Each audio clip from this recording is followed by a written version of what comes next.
it is Ange, the bearded lady here for the Hairy Game Lords, and I've just got a few thoughts to share with you on Horizons. So it arrived the other week from Kickstarter. It's from Daily Magic Games, and obviously the illustrator is the Miko, and actually it's probably the main reason why I backed the game. I mean, look at that beautiful artwork. It is amazing. And I'm also quite a fan of the artwork and Daily Magic Games. I've backed a couple more before. So, we're going to be gaming this tonight, playing it tonight through with the rest of the Hairy Game Lords, or at least some of them. And I'm excited about it because I've just read the rulebook, and the rulebook is brilliant. There's lots of pictures in it, and it's nice and easy to read. It flows through well, and yeah, it actually brings not just the kind of clarity of how to play the game, but the excitement. So I'm excited about playing the game also. I think if there was an area for development, one thing that I would like in it is, in the box, there's this great plastic inlay for you to place all of the components in, but there's no real kind of like indication of which components go where. If there was a picture in the rulebook, or even on the back of the box filled to how we should do it, that would be brilliant. But apart from that, it looks like a brilliant game. And also, hey, it's another game that I need to play. This time in Kickstarter season, all of the Kickstarters are coming through, which is fantastic.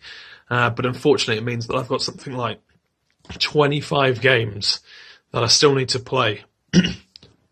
So we thought, hey, let's start on that shelf of shame, get through some of those games, and we're starting on this one tonight. So there'll be more reviews coming up later, and more of the Hairy Game Lords will be sharing their first thoughts of Horizons.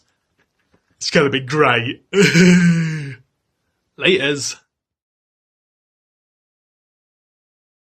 Pete the Hipster King here, and we've just played Horizons. Really enjoyed it, actually. I wasn't sure at the beginning. I've not played this type of game before. What I really liked was, particularly at the end, we hadn't got a clue who was going to have won, because when you're rounding up the scores all at the end, because there's so many hidden parts to the scoring, you know, I thought I was way out in front. James came in right at the end and beat us all by 1 point. But I really like that part of the mechanic, that the scoring is so well hidden. Hello, I am James, aka the Bearded Pilgrim, and we just played Horizons. First impressions, it's good, and I enjoyed it. I did win. I think one of the things that I liked about it is you start off and you're not really got a clue what's going on. Like you want to get resources, you want to do all these things, and it's quite open-ended. But once you've got into the swing of it, actually, like, you can make sense of it within a game, and it is possible to win. So yeah, I'd recommend it. I'd like to play it again, and we had a look at it. You can actually flip over the character boards, and there's some really interesting, like, asymmetrical play with some aliens that have like a completely different way of playing the game, but obviously it's still possible to make it a balanced game. So I'd like to play it again, and enjoyed it a lot. So we've just played Horizons, as the guys have just said. What did I think to it? I loved it, and I like the way there was loads of different things to do, but yeah, it seems quite an easy game for people to pick up in terms of the rules. Replayability is vast. So we played a 3-player game. It's for 2 to 5 players.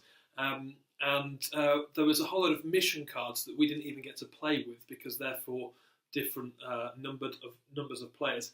As James has already said, I mean, the Bearded Pilgrim has already said, the flipping of the player boards, so you get different variety of different skills and different things that you've got to do, again for the replayability. Awesome stuff. For me, I had a great time, even though I absolutely lost. But for me, that's a great game is something that you enjoy playing, even if you are really crap at it.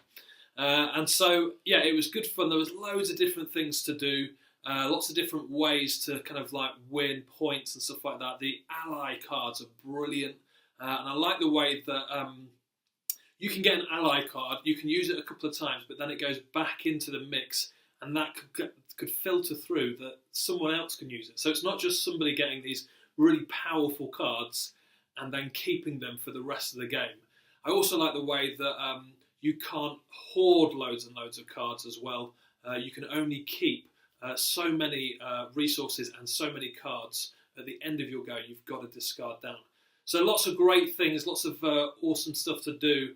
I cannot wait for another game of it. In fact, if we had more time, we'd probably just get straight into another game. So brilliant stuff. We like it. Yes, we did. Yep. Excellente. Hee hee. Hee hee. Hee hee.